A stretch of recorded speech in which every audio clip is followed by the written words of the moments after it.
گھر میں بھی گھر کے باہر بھی.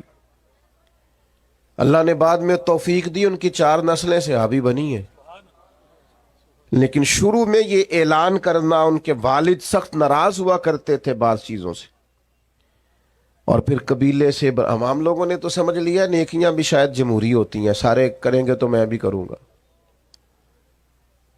جی فلانا کام کوئی نہیں کر رہا میں کیوں کروں. نیکیاں جمہوری نہیں ہوتی، ملک جمہوری ہے، نیکیاں جمہوری نہیں ہوتی. نیکی تو نیکی ہوتی ہے، کوئی کرے نہ کرے ہم نے کرنی ہے.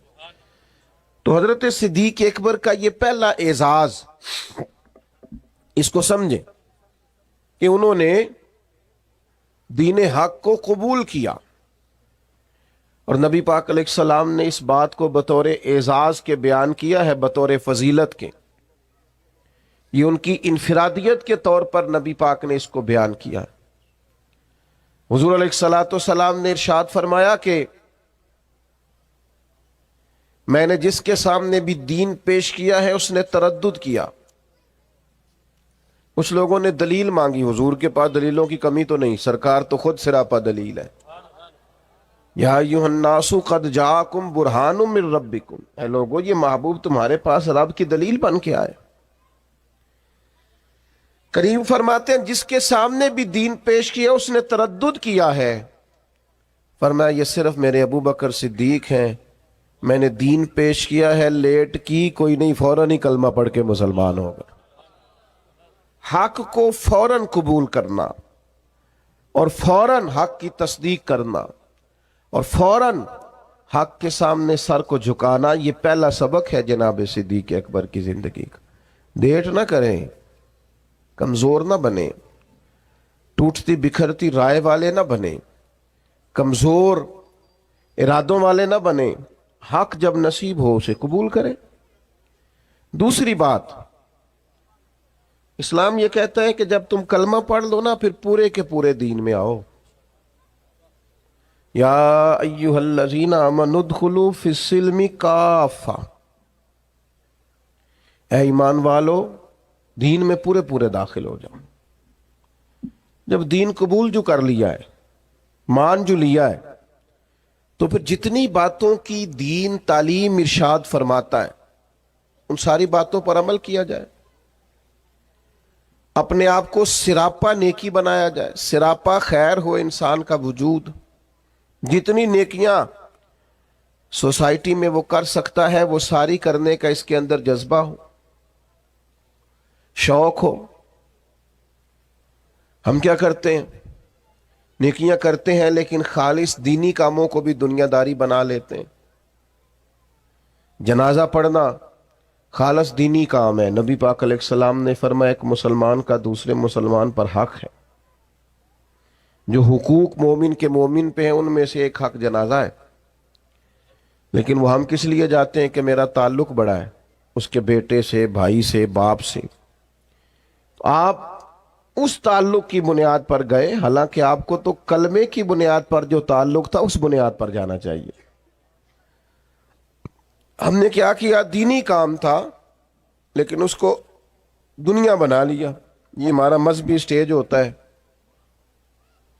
تو ظاہر ہے آپ اتنی بڑی تعداد میں لوگ آئے ہیں، آپ کا خیال ہے کہ ایک دیندار آدمی تقریر کرنے آ رہا ہے، لیکن اگر میرے دل میں یہ خواہش ہو کہ بڑے لوگوں میں فیمس ہو جاؤں گا اور ڈھیر سارے لوگ واہ واہ کریں گے اور گھر چاہے کہیں گے کیا بات مولانا نے کیا نقطہ بیان کیا ہے، اگر یہ میرے ذہن میں باتیں آئیں گی تو میں نے دینی کام کو بھی دنیا بنا لیا ہے. ترویج شریعت کے کام کو میں نے ذاتی شہرت کا ذریعہ بنا لیا. یہ دینی کام دنیا بن جائے. دین میں پورے پورے داخل ہونے کا مطلب یہ ہے کہ آپ سراپا خیر بن جائیں.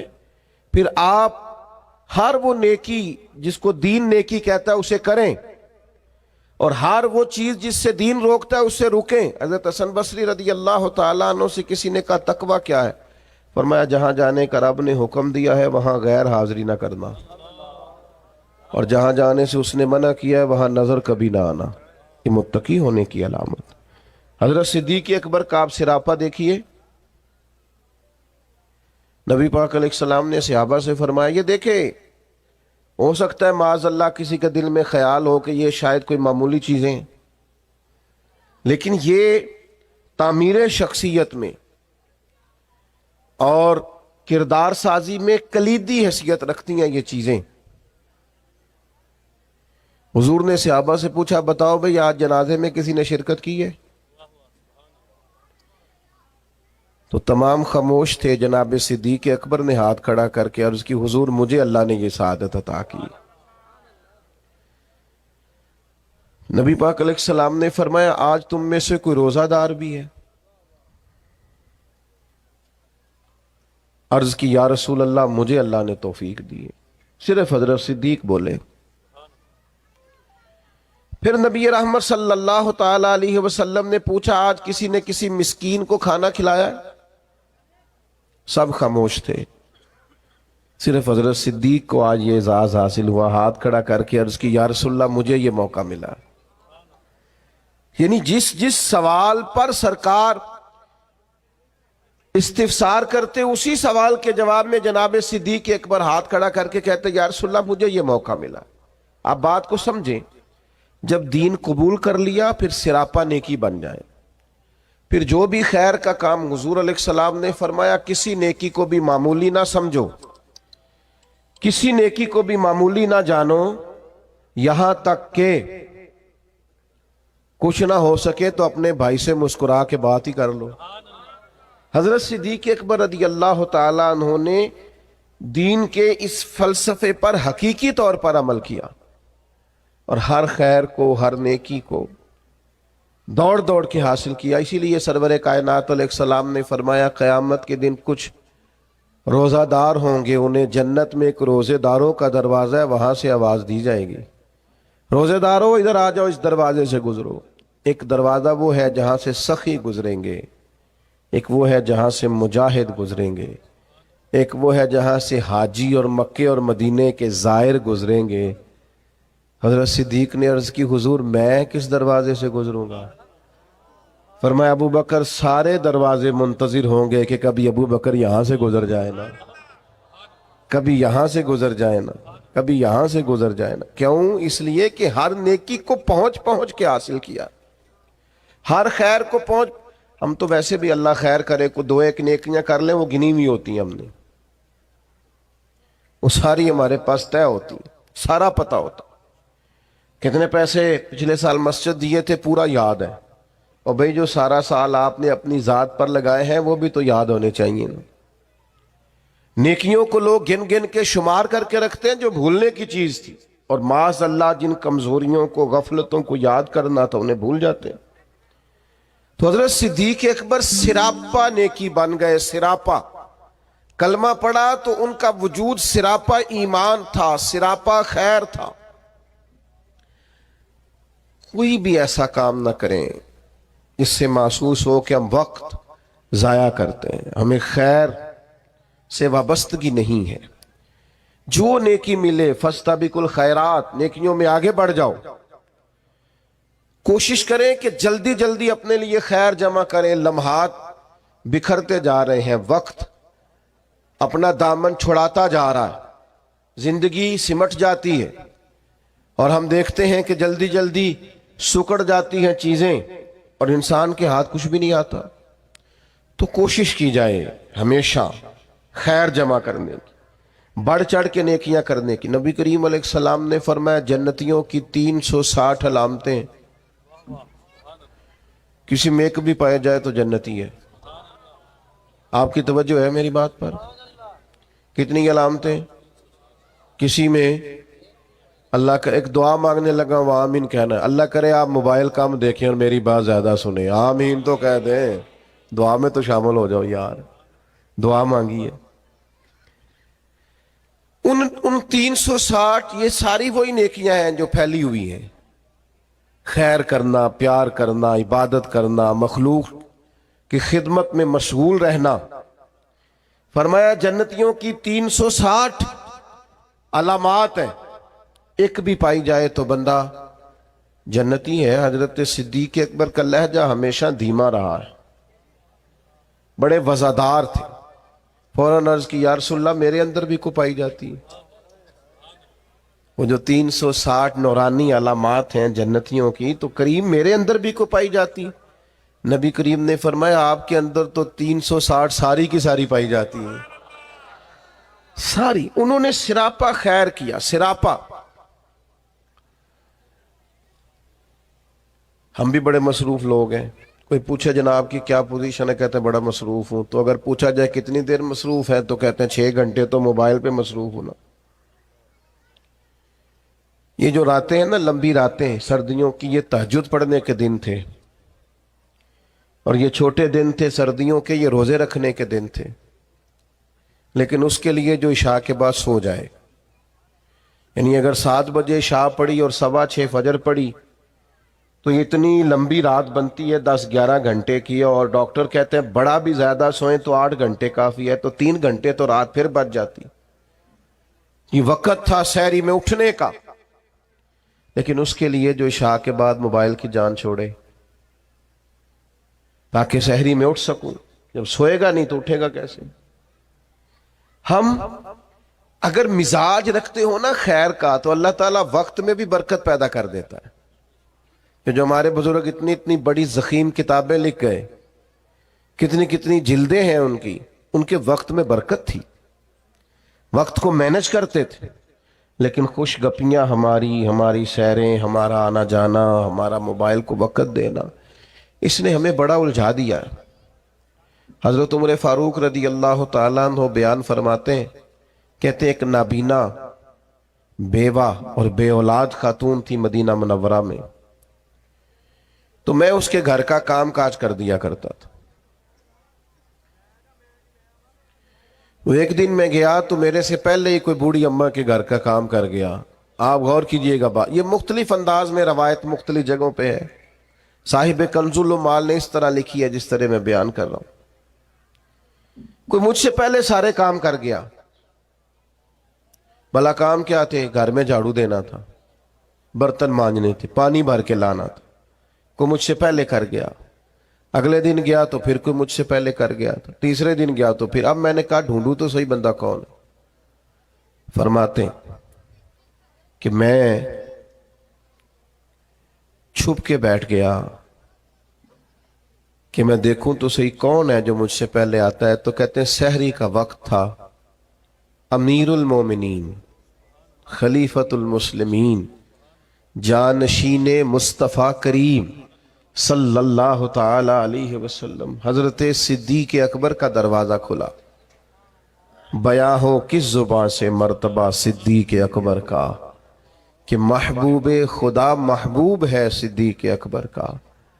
حضرت ابو بکر صدیق رضی اللہ تعالیٰ عنہ کا دروازہ کھلا، امیر المومنین ہے، عالمی سطح کے کام کرتے ہیں، ایک بہت بڑی اسٹیٹ کے سربراہ ہیں، ایک اتنی بڑی اسلامی سلطنت کو لیڈ کرتے ہیں، لیکن اتنے بڑے ہونے کے باوجود یہ ذوق بھی برقرار ہے کہ کسی کے گھر میں جھاڑو دے سکتے ہیں تو دے دیا جائے،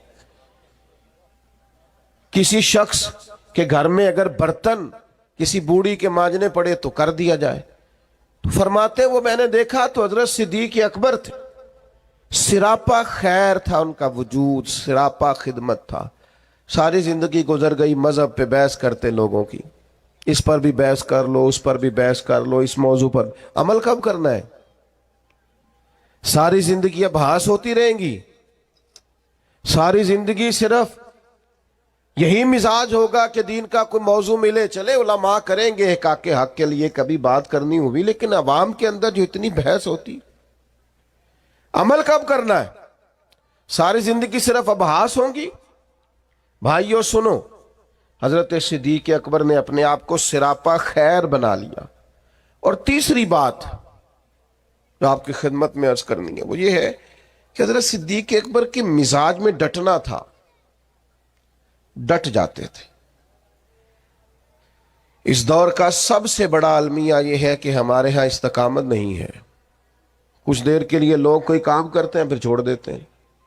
ایک نوجوان مجھ سے کہنے لگا میں بڑے ہی کام کیے ہیں، کسی کام میں بھی کامیاب نہیں ہوا۔ میں نے کہا بس اسی لیے نہیں ہوئے، بڑے نہ کریں آپ کوئی ایک کریں، اس کو صحیح کر کے کریں، استقامت کے ساتھ کریں، روز کریں، پابندی سے کریں، اس پر محنت کریں، جد و جہد کریں، پتھر پہ پانی پڑے متصل تو بے شبہ کھس جائے پتھر کی سیل. ایک قطرہ قطرہ پانی مستقل پتھر پر گرے تو اس میں بھی سوراخ بن جاتا. تو آپ محنت کریں گے تو اللہ تبارک و تعالی اپنے فضل سے نتائج عطا فرمائے گا. لیکن اگر محنت ہی نہیں کر رہے. حضرت صدیق اکبر کی طبیعت میں ڈٹنا تھا. انہوں نے کلمہ پڑھا, پھر بڑی آندیاں چلیں, بڑے طوفان آئے, بڑا ٹکراؤ پیدا ہوا, بڑے حالات خراب ہوئے, لیکن حضرت صدیق اکبر ڈٹے رہے. حضرت صدیق اکبر نے نبی پاک کا ادب کیا صلی اللہ تعالی علیہ وسلم, تو جناب صدیق نے ڈٹ کے کیے. دنیا میں ایک فلسفہ بیان کیا جاتا ہے کہ جو زیادہ قریب رہتا ہے وہ ادب چھوڑ جاتا ہے, اور یہ بات غلط نہیں ہے, ایسا ہوتا ہے. جن لوگوں جو زیادہ قریب رہتے ہیں, جو زیادہ جن کو قربت ملتی ہے, کوئی چیز جن کو آسانی سے میسر آ جاتی ہے, وہ اس کی قدر نہیں کرتے. ہوتا ہے کہ زیادہ قریب میں رہنے والے لوگ اکثر قدر کر چھوڑ دیتے ہیں. لیکن حضرت صدیق اکبر کا کمال ہے, انہوں نے دنیا کا یہ فلسفہ ہی غلط کر دیا ہے. انہوں نے کہا قریب بھی سب سے زیادہ میں رہا ہوں اور احترام بھی سب سے زیادہ میں نے کر کے دکھایا. قرب بھی سب سے زیادہ, ادب بھی. سب کوئی باہر سے آتا تھا تو حضرت صدیق اکبر اسے کونے میں لے جاتے تھے, پہلے نبی پاک کا ادب سکھاتے. کہتے یہ بڑی نازک بارگاہ, ادب گاہ ہیست زیر آسماں, از عرش نازک تر, نفس گم کردمی آیت جنید و با یزیدی جا. کونے میں لے جاتے اور حضور کا ادب سکھاتے. استقامت کے ساتھ خدمت کی, استقامت کے ساتھ دین پر ڈٹے رہے. اور جب نبی پاک صلی اللہ تعالی علیہ وسلم کا وصال ظاہری ہوا تو امت پر بڑا کٹھن وقت تھا. کچھ قبائل نے انکار کر دیا معاذ اللہ زکوٰۃ دینے سے, ارتداد کی طرف بڑھنے لگے. ایک لشکر سرکار نے روانہ کیا تھا. بعض لوگوں کی رائے ہوئی کہ اس لشکر کو ابھی نہ بھیجا جائے. اس وقت جو ڈٹ کر میدان میں کردار ادا کیا ہے وہ سیدنا صدیق اکبر نے کیا. میری ایک رائے ہے, میں اکثر کہتا ہوں دوستوں سے کہ یہ جو کامیاب ترین حکومت کی ہے نا حضرت عمر نے, مضبوط ترین خلافت کی ہے, اور بڑا ڈٹ کے انہوں نے کارہائے نمایاں سر انجام دیے, تو اس کے پیچھے بھی کردار سیدنا صدیق اکبر کا. انہوں نے فتنوں کا سر کچل کے, اٹھنے والے ہر فتنے کا سر کچل کے ایک مضبوط بنیاد بنا کے سیدنا عمر کو دی تھی. اس کا نتیجہ یہ نکلا کہ حضرت عمر کے لیے کام کرنا آسان ہو گیا, مشکلات ان کے لیے نہیں رہی. اور بھائی جان آپ کو اللہ لمبی زندگی, برکت, عزت, صحت والی دے, بیٹھ جائیں آپ. کتنے آپ پیارے لوگ ہیں. اب تو تقریر ختم ہونے لگی. بس میں اللہ تعالیٰ آپ کو سلامت رکھے. میری کچھ طبیعت بھی ٹھیک نہیں ہے اور سفر بھی لمبا کیا ہے, بات بھی میری مکمل ہو گئی اب ماشاءاللہ. لیکن ہمارے بھائی نے بھی بڑا زور لگایا, تو باقی ہمارے جو نعت شریف پڑھنے والے انہوں نے بھی آپ سے عرض کی کہ آپ بیٹھ جائیں, لیکن میں محسوس کرتا ہوں آپ میں کافی استقامت ہے. آپ نے بھی جو کہہ لیا ڈٹ گئے. اللہ تعالیٰ سب کو جزائے خیر دے, ہم سب کے حال پہ رحم فرمائے. اب 2-4 منٹ دے تاکہ بات مکمل ہو سکے. حضرت سیدنا صدیق اکبر رضی اللہ تعالی عنہ نے جو استقامت دکھائی, استقامت, فوراً لوگ ہتھیار ڈال دیتے ہیں. دین کے معاملے میں ڈٹنا سیکھیں. سارے بچے مخالف ہو بھی گئے ہیں تو کوئی حرج نہیں, آپ کھڑے تو ہوں. برادری ساری اگر مخالف ہو بھی گئی ہے تو کوئی مسئلہ نہیں, دین کے لیے ڈٹیں تو صحیح, آپ سٹینڈ تو لیں. اگر آپ ڈٹیں گے تو اللہ مدد کرے گا.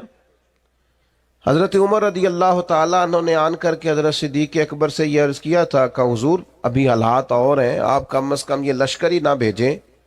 مانعین زکوٰۃ معاذ اللہ منکرین, ان کے خلاف لڑنا ہے. حالات اس طرح کے نہیں ہیں, ذرا بہتری ہو جائے گی. تو حضرت ابو بکر صدیق جو اپنے مزاج کے لحاظ سے نرم خو تھے,